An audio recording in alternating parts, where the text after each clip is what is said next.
And we also have Jorel Odell with us. And Jorel is yep, there he is. He's a very talented DP. There's a lot of commercials, a lot of independent films, and he's really mastered the single camera operation of this, and he has defined some amazing uses of the anti-gravity cam. What was behind me creating this was I saw an opportunity, especially when the gimbal came out, to be able to move cameras in ways that we haven't moved them before. And one of the, if a lot of you are familiar with the 3-axis gimbal, a lot of the issue with them is you can always see the footsteps in the shot. And they're also very, very heavy to carry. So what the anti-gravity cam solves is two major problems. Besides taking the weight of it, it completely isolates the footsteps. And the reason that's important is because we want to compare it. We want to be able to use this in place of shots like, you know, that you would normally do with a Steadicam or with even a dolly, a techno crane, different platforms. And that was the whole idea, was to be able to get these shots, to be able to go to remote locations. And that's the goal behind it. And that's how these men have used it.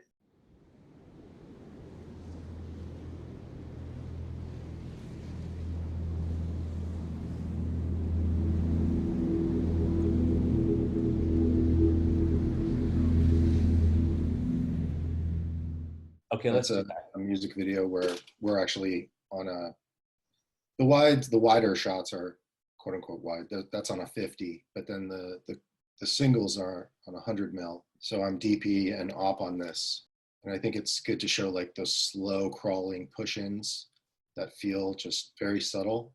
And then just the freedom to, like, you know, obviously move in the space, that's a no-brainer. But this is really where I think the anti-gravity cam shines, is, you know, using really long lengths, and shooting on 100 mil is not the easiest thing to do. Wow, this is 100? And to track people. That's great. That was 100 mil, huh? Yeah. Okay, great. Oh, you have this one with the fight sequence. Do you want to look at that one? Yeah, I mean, this is a great example of like super low budget music video. We shot like a fight sequence with 40 setups in an hour, starting here on the stairs and all the way through to the end was shot in 1 hour. And I mean, it couldn't have been done without the AGC. Yeah, there's a lot of production value that you were able to pack in here. So this whole sequence you said was shot in an hour? In an hour. We had that sunlight coming through those windows just for that specific window of time, and had to get it. You know, half the time we didn't even cut. We just went to the next setup, kept them fighting, repeat, repeat, repeat. You know, move the camera, repeat. No, that's really great. Now right. That's pretty cool. Yeah, I'll play that. Here we go. Okay. Yeah, this is more of a narrative kind of vibe. And you're a single operator on this one too. Looks like some pretty long focal lengths. Yeah, it's a mix. It's a mixed bag. That was,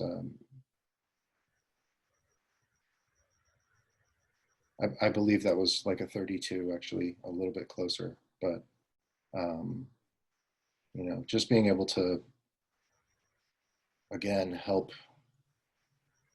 define a scene and get coverage, you know, establish a space and get through it. This was really, really challenging time-wise. We had just this one day to shoot about 9 pages in this location, and a lot of it was daylight contingent.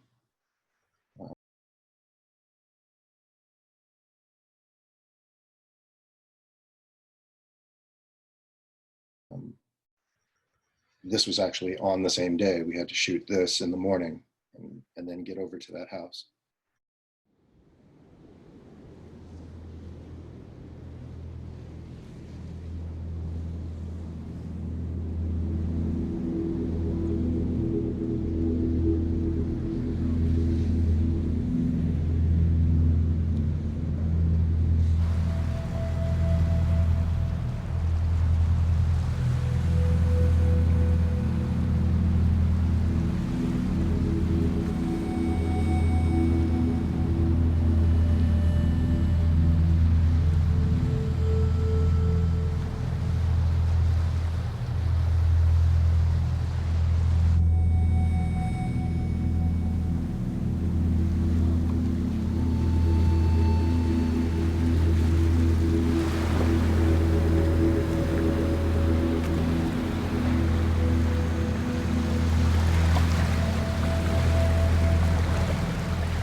And then the car commercial. This is like a compilation of just the footage from the anti-gravity cam, just cut out of 6 different Jaguar commercials. And this just sort of like shows you as a second cam, like how much connective tissue it can give you on a multi-camera shoot, where you can just, you know, feel that kind of gentle cinematic quality. You know, where every frame kind of just breathes a little bit, moves a little bit, sometimes, you know, pulling out. That's actually quite technical. There was a really interesting shot there that no one would notice, but I'll have you go back to it. Sure. Okay, right there. In the wide, where she's coming towards the camera, you can kind of see to her right, maybe just a touch, there's a fence there. Yeah. Then you go to the profile shot, and I'm on the other side of that fence, right? The camera is. Do you see it right there? I'm on the inside of the fence with her, my physical body. And I've armed out and over the side of the fence, because on the other side of that fence is a 20-foot cliff. There's no getting a camera from that angle. And the director was just, you know, quickly just said, Jorel, can you get the camera behind that fence and track with her? I said, yeah, sure. Made a couple of quick adjustments and, you know, extended my jib a bit. And I was standing on this side of the fence. Here's the fence. And the camera's over here, shooting through the fence as we're walking down the fence. And yeah, that was another key point of where we were able to get the camera. Adam, do you have that picture of him over the rail? Yeah, Originally, you guys. I do. that's number 17 with. Yeah, let me pull that up right now. Because you had something similar to that too, didn't you, John? Yeah, just being able to get the camera where you just, you know, couldn't physically do it, and with ease, like Jorel was saying, he just literally stood on the side of the fence. Yeah, Look back, I mean, you know. yeah. I mean, how quick was that? We just swung it that way and shot it. It wasn't a, Yeah. you know, a huge rig. I'll play that again. Here we go. My cameo. Camera, Jorel. Yeah. That's it. There's Jason there. Yeah. So almost doing. It looks like you're almost doing a selfie, but we were able to reach over and pan around. This is another great example of going somewhere very remote. Okay, there you are. Yeah.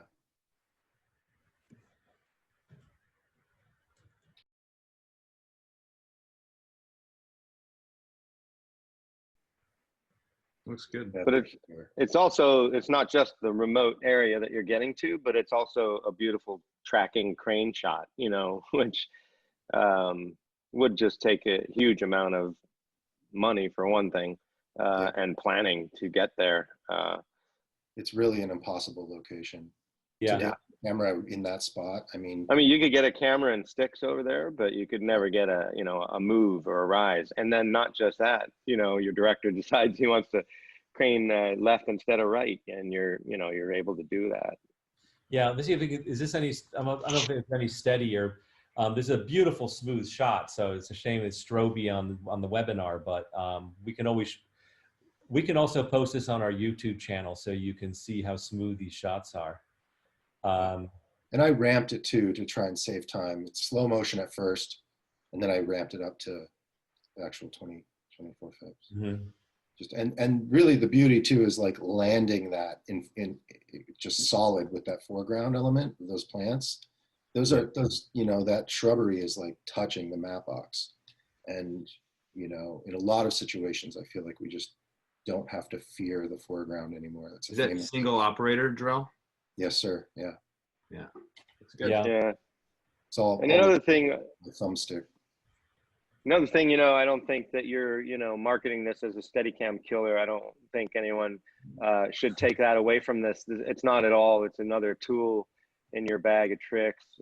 Obviously, you know, walk and talks, I personally think Steadicam still better, unless you get on a rickshaw or something with this, because there's still a little bit of, you know, I mean, anti-gravity takes almost everything out, but there still is just a little bit of Steadicam, you know, still does have the walk and talk better. But, you know, you say, I want to go to, you know, right in camera, the pelvis area, and then all of a sudden your walk and talk is, or low mode. And, you know, people hate walking in low mode and, you know, or extreme low mode with a long post, and all of a sudden it's compromised. So, but again, Steadicam's still, you know, a great tool, especially now that they got the leveling unit on there for Steadicam. But Yeah.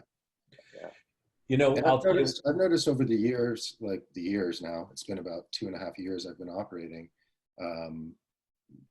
The performance has strengthened enormously. It's definitely not exponential. It is a slow burn. And I feel like, you know, 2.5 years in, you start realizing, wow, some of these walk and talks are actually getting really stable. And I just think it's like micro muscles that your body is developing through this You've done a lot of them, actually. You did quite a number of long lens walk backwards, and there's also a Don Juan. Those whole TV shows I've done where, like, you know, 45-minute walk and talk where they wanted the camera, you know, below their waist shooting up at them, and I'm basically in a Don Juan in Majestic mode, right, on the ring, you know, pushing the camera down and angling it up. And just, so I'm walking forward, looking forward, but my monitor's here and it's shooting behind me low and up for 45 straight minutes while they talk and walk through. You know, this is like a reality TV show in Idaho. They flew me out to, and, you know, people are just like, how does this, you know, and you can keep going. Like, yeah. Then like the next day I was on ice skates in an ice skating rink doing the same thing. You were able to get some diverse angles here, Jorel. This is the Vital. Yeah, this is. Yeah.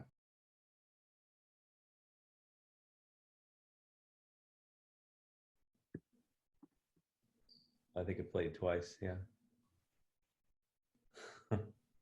These are roll in the Majestic mode and back on the jib for like super low shots, push-ins. There's the tracking stuff. That actually was handheld, that one shot, so it's shaky on purpose. But yeah, Jorel, maybe explain how well that, like, if you're doing Majestic stuff and you're doing Majestic roll, how well the anti-gravity can help you do that. yeah, I mean, so you great. probably done it a bunch, yeah. It's so great. I mean, I just shot a Oneer music video, and, you know, I mixed it up. It was Majestic half the time and jib the other half the time. And it was pretty challenging in that, you know, we had to do hookups for every end of each take. And it was like, you know, 30 to 45 second takes, and then end on, well, technically end, but, you know, the camera never stopped moving. We had to pick up from that exact same frame. Mm-hmm. And, you know, shooting in 6K on the Komodo to reframe for 4K, giving a little bit of room for reframing and whatnot. But yeah, Fujinon 19 to 90, you know, 7.5, 8 pound lens on the Ronin. It's a build that's, you know, pretty weighty when you're going through the day, and to have the anti-gravity cam in Majestic mode and be able to like go into roll situations and just keep the camera exactly centered, like, or I should say, like at the same elevation. You're not right. fighting with the weight, and right. It's not like coming up because now this arm is like holding, you know, 40 pounds of weight as you're rolling. It's just, you feel like you're driving a bus, you know, you're just right. like, The band seems so much more intelligent. Yes, very much so. Yeah.